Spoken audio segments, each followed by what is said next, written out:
फिर सर के विषय डॉक्टर श्रीलेखा भाभी से सर के प्रति श्रद्धांजलि अर्पित करें और अपनी बात रखें।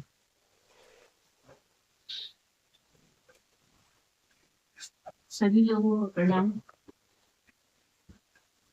कहना के लिए बहुत कठिन है सर। बस इतना ही कहेंगे कि वो एक बहुत अच्छे इंसान है। मेरी पहचान उनसे इसी तरह से हुई थी कि हम यही जानते थे कि वो एक बहुत अच्छे इंसान है। वो जितने अपने काम के प्रति जो भी आप लोगों ने बताया वो है, लेकिन वो बहुत अच्छे पति थे, बहुत अच्छे पिता थे और सबसे ज्यादा वो बहुत अच्छे पुत्र थे। वो उनके बारे में हम और क्या कहें, बाकी सब तो आप लोगों ने बताया है, लेकिन वो घर में भी बहुत अच्छे थे। मेरी श्रद्धांजलि है, विनम्र श्रद्धांजलि है उनके प्रति। और कुछ हमसे कहा नहीं जाए। बेटियां करें बेटी ठीक वो देखिए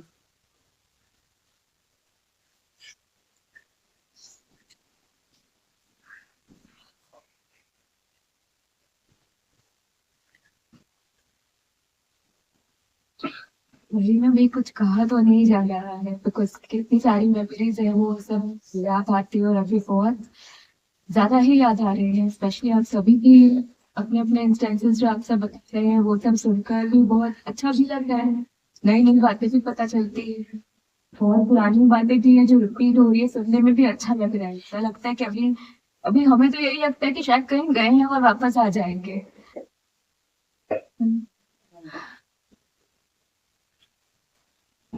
और कुछ बोलना नहीं जा रहा। ठीक है उसको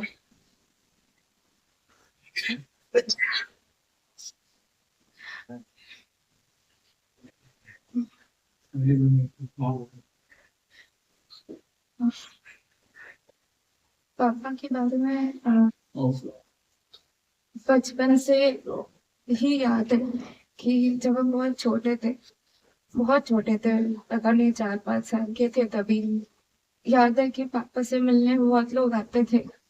और तभी मुझे लगता था कि पापा शायद, मतलब उस वक्त समझ थी नहीं, लगता था पापा शायद बहुत बड़े आदमी, इतने सारे लोग मिलने आते हैं उनसे हमेशा। और उसके बाद की भी ये याद है कि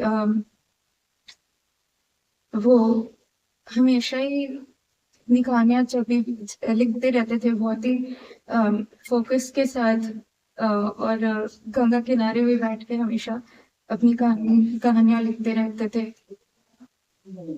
और बहुत बहुत अच्छे इंसान, बहुत अच्छे पापा थे। और वो अभी भी हैं, अभी भी दिल में है और ऐसा लगता है कि हर जगह।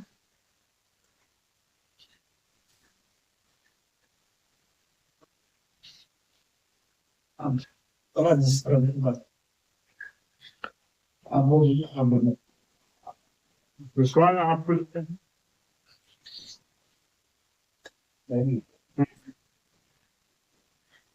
सभी को प्रणाम। शायद समय के रूप से मैं पापा को सबसे कम जानता था, इधर लास्ट के 5-7 साल में जानता था पापा को। पर आप सबके द्वारा जो सुनता हूँ, जो कहानियां सुनता हूँ, तो हमेशा यही लगता है कि मुझे उनके साथ समय बड़ा कम मिला। और समय मिलता तो और बातचीत होती, और जानने को मिलता। मेरे लिए तो एक बड़े अच्छे पिता थे। ससुर की तरह कभी ट्रीट उन्होंने मुझे दामाद की तरह नहीं किया, ना मैंने उनको ऐसे किया। बहुत बड़ा लॉस है। पर मेरा भी ये मानना है कि जब तक उनके उपन्यास है, उनका लेखन है हमारे बीच है, उनका मैसेज हमारे बीच है और उनके विचार हमारे बीच है, तब तक वो अमर ही रहेंगे हमारे। धन्यवाद आपको मिले।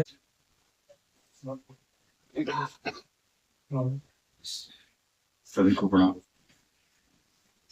और ये भैया से बहुत पुराना परिचय था हम लोग का भी, जब हम लोग टीनेजर हुआ करते थे और अखबारों में फ्रीलांसिंग करने के लिए दौर लगाया करते थे, याद है 88-89 का वो दौर।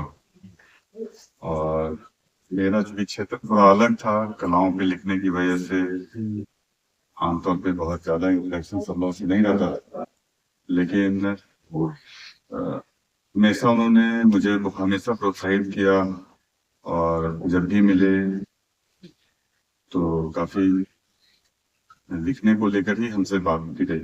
फिर मुझे याद है कि एक बार, अक्सर इस बात को कहता हूँ दोनों कि एक बार मुझे 10 साल पहले की बात, जब मेरी भेंट हुई तो उन्होंने मुझसे पूछा क्या कर रहे हो आजकल, तो मैंने अपनी नौकरी के बारे में बताया कि हाँ यहाँ हूँ। तो उन्होंने मुझे रखते हुए कहा कि तुमसे तुम्हारी नौकरी के बारे में कौन जानना चाहता है, तुम्हारे लिखने के बारे में मैं जानने की उत्सुक हूँ, तो क्या कर रहे हो, क्या नया लिखा।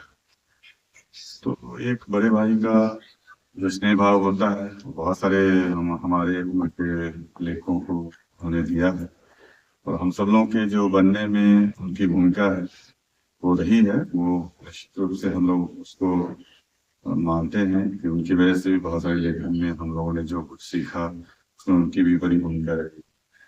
इधर लंबे समय से कि अंतिम भेंट मेरी शिवालय में भाभी जी के साथ ही हुई थी, जो उसके बाद फिर मेरी इंसान बता सारे कारोबार हुई होगी, क्योंकि नौकरी की वजह से मेरी भी बाहर पटना से बाहर रहने का ज्यादातर अवसर रहता था।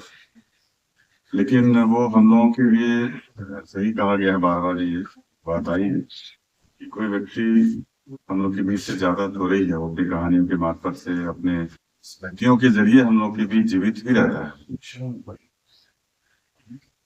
उनसे कोई बातचीत, उनसे झिड़कन या उनसे जो लगाव है, उनसे जो प्रेम है, वो सारी बातें मनुष्य को हमेशा याद रहती, उसको हमेशा याद रखती है और वो जाती नहीं।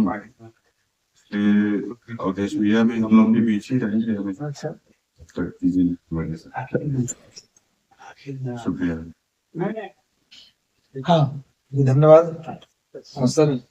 अब अनुरोध है IPS अधिकारी हमारे बीच हैं सुशील जी, उनसे जो सर के बारे में कुछ श्रद्धांजलि दें अपनी बातें। ये ज्यादा है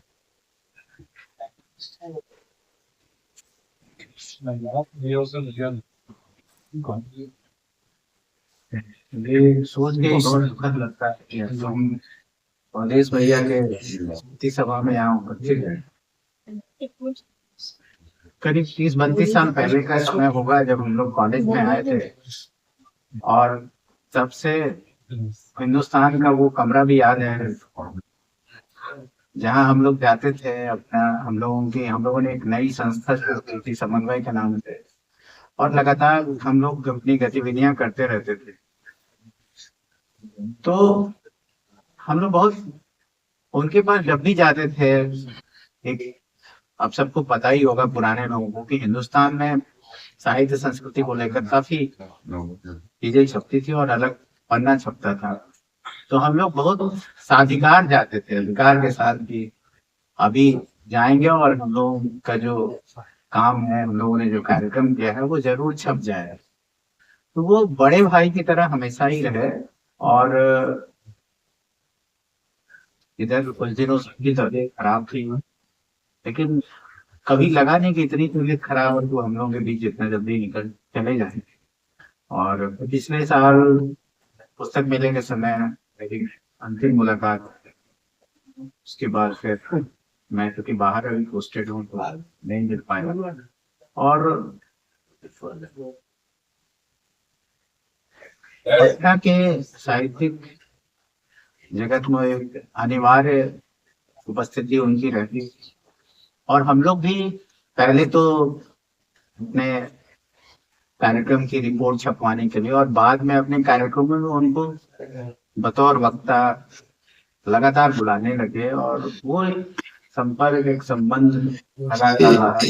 विनय भैया ने ठीक ही कहा कि वो बहुत अधिकार रखते थे, और जो छोटे भाई पर एक अधिकार होता है वो सबके साथ रखते थे।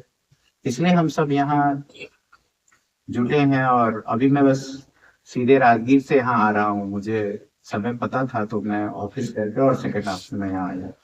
तो वो कभी हम लोगों के बीच से जाएंगे नहीं, हमेशा याद रहेंगे। और की रचनाएं भी हमेशा राजयी रचनाओं के रूप में मानी जाए। तो बहुत ज्यादा क्या बोलूं, मेरी मंदिर और दिस भी है। धन्यवाद सर। कला राय जी से हम लोग बिना चीनी इधर है भाई। और मैं उपस्थित सभी बड़ों को मेरा प्रणाम। मेरा परिचय बस यही है, मैं जर्नलिस्ट हूँ और अपनी पत्रकारिता की जो कतारा मैंने सीखी है अवधेश सर के सानिध्य में सीखी है। बहुत कुछ तो नहीं उनके बारे में न बोल पाऊंगी, बस उनकी लड़की ने जो कहा वे बहुत अच्छे पिता थे, परिवार में तो थे ही। मैं हिंदुस्तान से पत्रकारिता शुरू करी। मैं अपनी बेटी मेरी कभी कभी जाती थी, तभी 2-2.5 साल की थी, मेरे साथ दूरदर्शन का प्रोग्राम वगैरह होता था, तो मैं हिंदुस्तान में कभी कभी ले जाती थी। और वो समय और अभी पिछले साल में देश के साथ अनामिका सिंह जी के किताब का लोकार्पण था और मैं अभी हिंदुस्तान छोड़ चुकी हूँ। वो सबसे पहले उन्होंने पूछा कि गुड़िया के बारे में आप बताओ गुड़िया।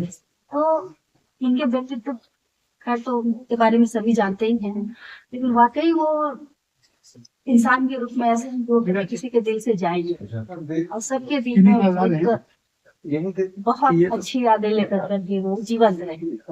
यही मेरी श्रद्धांजलि है उनको। धन्यवाद। सुजीत वर्मा जी से अनुरोध है।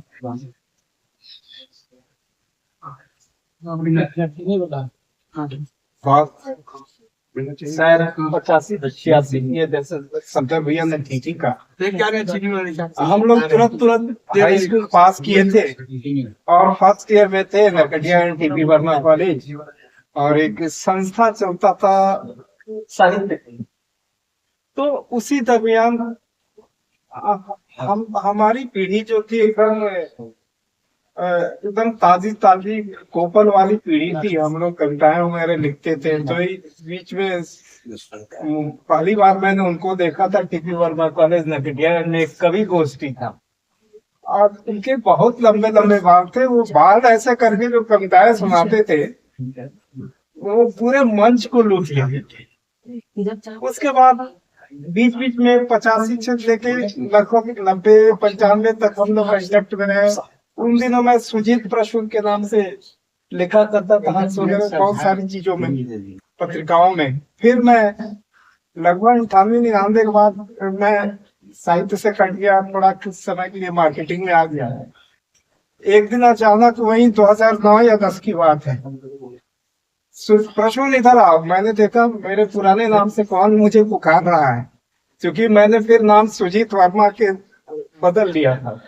तो देखा ये तो कहाँ हो, तो इनकी मेमोरी ऐसी थी कि पुराने और लगाओ उसी अधिकार से सबने बोला कि सुजीत क्या कर रहे हो। मैंने बोला मैं थोड़ा मार्केट। अरे कहाँ चले गए यार, तो बोला मैं अब साहित्य वगैरह छोड़ चुका हूँ।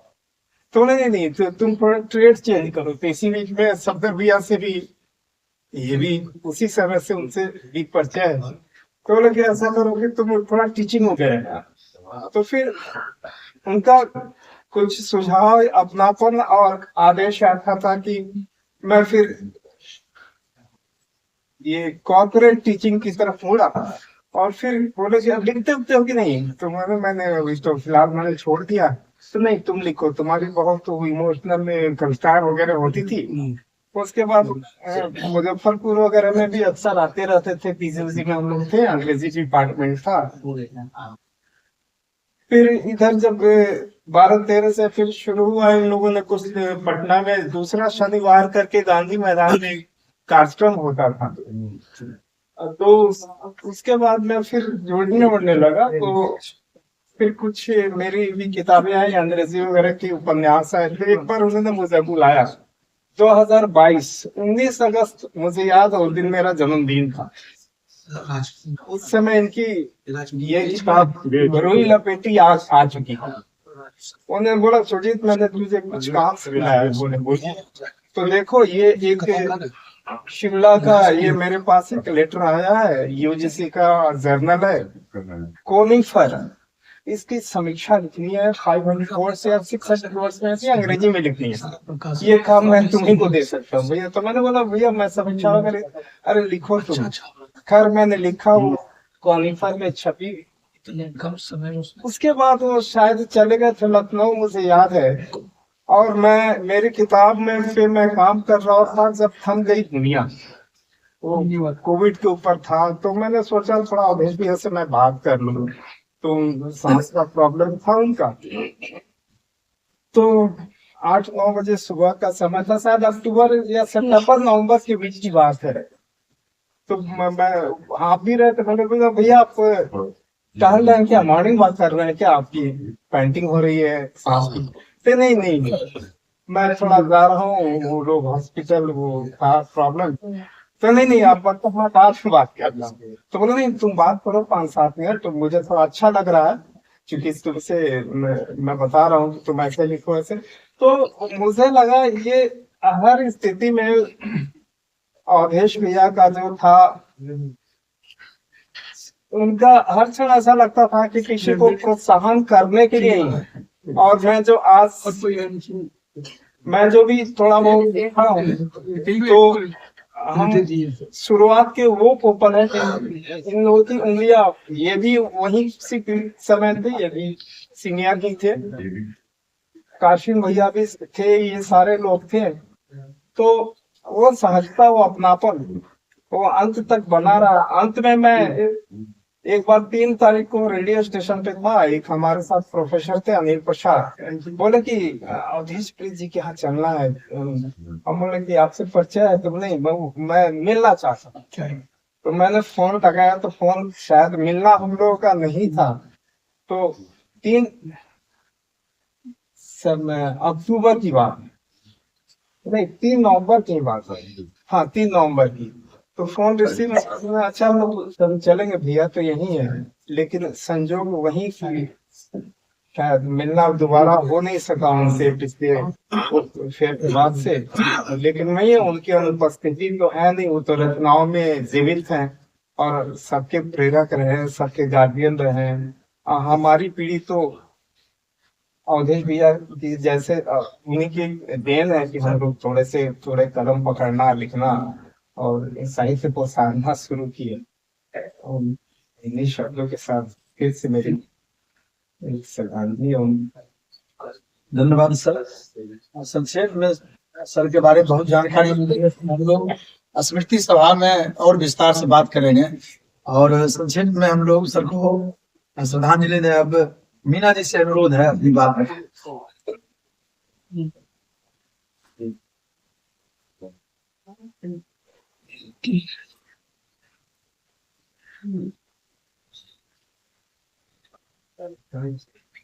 आज बहुत ही दुख का विषय है। सुप्रसिद्ध कथाकार व पत्रकार अवधेश प्रीत की श्रद्धांजलि सभा आयोजित है।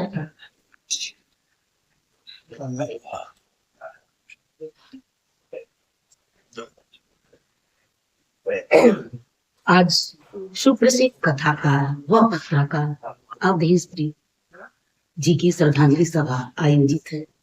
और तमाम आज आए हुए पत्रकार बंधुओं, साहित्यकारों, वरिष्ठकारों का मैं तहे दिल से हार्दिक अभिनंदन करता हूं। अवधेश प्रीत जी सबके दिल में प्रीत बसाकर चले गए। और मैं बहुत ही सौभाग्यशाली समझती हूँ कि अभी हाल ही में बीमार की स्थिति में ही वो एक कार्यक्रम था अरविंद महिला कॉलेज में, तो लघु कथा पर वो कार्यक्रम चल रहा था, उसमें आए हुए थे। मैं बोली सर आप आजकल आते नहीं हैं, हर समय कार्यक्रम में बहुत बार मिली हूँ, सिटी कार्यक्रम, और यहाँ संतोष दीक्षित सर भी रहे हैं साथ में, हम लोग बहुत सारे मंचों पे लघु कथा के कार्यक्रम में रहे हैं। तो मैं बोली कि सर आप आजकल बहुत दिनों बाद आज नजर आ रहे हैं। बोले कि हाँ अब तो मैं नजर नहीं। बोली क्यों, ऐसा क्यों? बोले हंसते हुए बोले तबीयत थोड़ा नासाज रहता है इसलिए नहीं मिली। वही अंतिम मुलाकात उनसे मेरी हुई और इसके पहले भी उन्होंने प्रेमचंद रंगशाला में उनकी कहानियां मंचन हुई और अपनी कहानियों को उसने नुक्कड़ नाटक की तरह पेश किया। उन्होंने फोन करके बोला कि आज आप जरूर आइए और सुनिए, हमारे प्रोग्राम को देखिए। तो हम सभी ने प्रोग्राम देखा और उनके साथ फोटोग्राफी भी कराई। मुझे याद है कि बहुत सारी चीजों को मैं लिखती रही, बहुत पहले की बात बता रही हूँ, तो उस समय बहुत दिनों से जुड़ी थी उनके साथ में। तो उनसे मैं कही कि सर मैं लघु कथा पे भी थोड़ा हाथ चलाना चाहती हूँ और मैं चाहती हूँ थोड़ा गाइड कर देंगे। तो ये भी कहने की बात है, जरूर करूँ। मुझे याद है कि बहुत पहले मैं बहुत सारी रचनाएं भी उन्हें भेजी थी। अस्वस्थ रहने लगे थे इसलिए वो बहुत कुछ नहीं कर पाए, लेकिन कहीं कहीं एक दो लाइन सुधार करके उन्होंने और बहुत कुछ मुझे समझाने की भी और बताने की भी कोशिश की थी। तो ये बहुत बड़ी बात है। अभी जैसा कि हम सभी लोगों के द्वारा सुनी कि बहुत ही सहज और सरल हृदय के वो व्यक्ति थे और उनका व्यक्तित्व का क्या कहना, जो आज सभी गुणगान कर रहे हैं। तो उनके व्यक्तित्व और कृतित्व को देखकर यह निर्णय लेना बड़ा कठिन हो जाता है कि उनका व्यक्तित्व बड़ा ही आतंक, तो बहुत उनका दोनों ही बड़ा है। तो उन्होंने अपनी वो ऐसे थे, आप सर्वगुण संपन्न प्रांजल व्यक्तित्व के धनी एवं साहित्य के समवेत उपासक, शारदा के वरद पुत्र, साहित्य शिरोमणि है, साहित्य का शाश्वत धर्म सृजन। उनकी विभिन्न रचनाओं और उपन्यासों, कहानी यथार्थ के धरातल से जुड़ी रहती है। तो आज इस उनके बारे में चंद पंक्तियां मैं भोजपुरी में सुनाऊंगी आपके समक्ष। बस दो लाइन। बात वृतांत के महत्ता बतावत बानी, अवधेश प्रीत जी के गुण हम गावत बानी,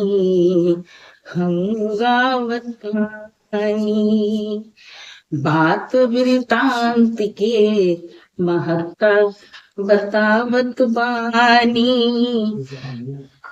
सुप्रसिद्ध कथाकार और पत्रकार के महत्ता बतावत बानी, कवि रहन बड़ कलाकार भी बड़, गुण आगर बाड़ी, अवधेश प्रीत जी के बड़घन साहित्य के सागर बाड़े, उनकर व्यक्तित्व के पहचान करावत बानी, उनकर विलक्षण प्रतिभा के हम बतावत बानी, प्रखरता तेजस्विता के तेज जनावत बानी, धरती के लाल के हाल हम बतावत बानी, धरती के लाल के हम हाल बतावत बानी, बात वृतांत के महत्ता बतावत बानी। इन्हीं पंक्तियों के साथ मैं अभी श्रद्धांजलि अर्पित की हूँ और उनको कोटि कोटि नमन। धन्यवाद मैडम। अब संजय कुमार कुंदन सर से अनुरोध है, अपनी बात है।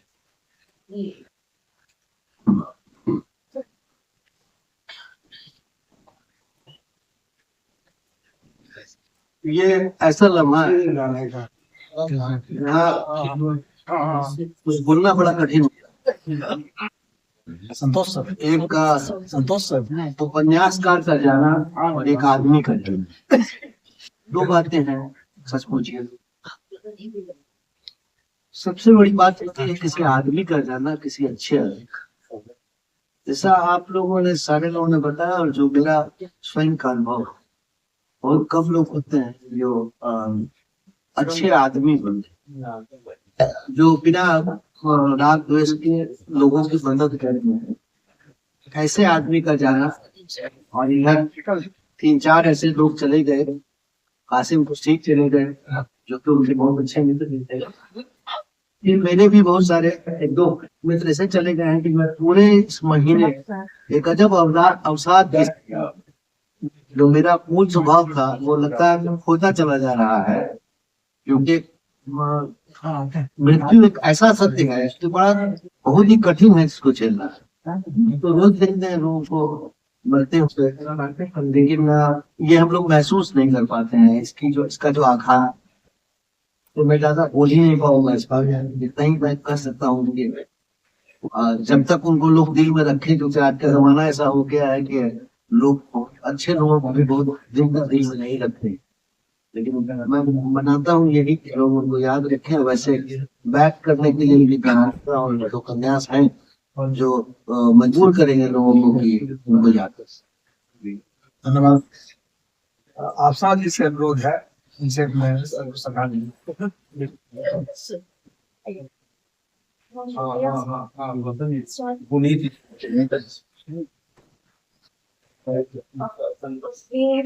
मेरी कम नसीबी रही कि अवधेश सबसे बाकायदा गुरु मिलने का मौका नहीं मिला मुझे। हालांकि मैं यहाँ अभी अपने उस्ताद के साथ, सप्तरी इमाम कादरी सर के साथ आई हूँ, मैं उनके स्टूडेंट हूँ।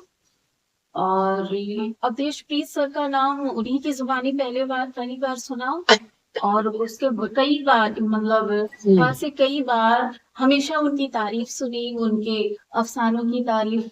पहली बार अली मंजिल का नाम से सर ने मुझे वाकिफ कराया, और अली मंजिल के माध्यम से ही मैं ये कहूंगी कि अली मंजिल के जरिए ही मैंने अवधेश प्रीत को जाना। आज उनसे मिलने का तो जिंदगी में मौका नहीं मिला।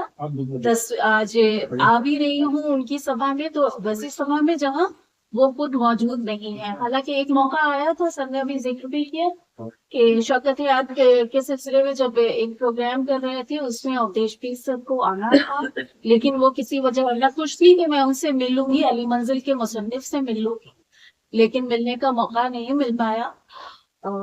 मैं आज उन्हें श्रद्धांजलि पेश करती हूँ। धन्यवाद। चित्रंजन भारती जी से अनुरोध है, सर को श्रद्धांजलि अर्पित करें।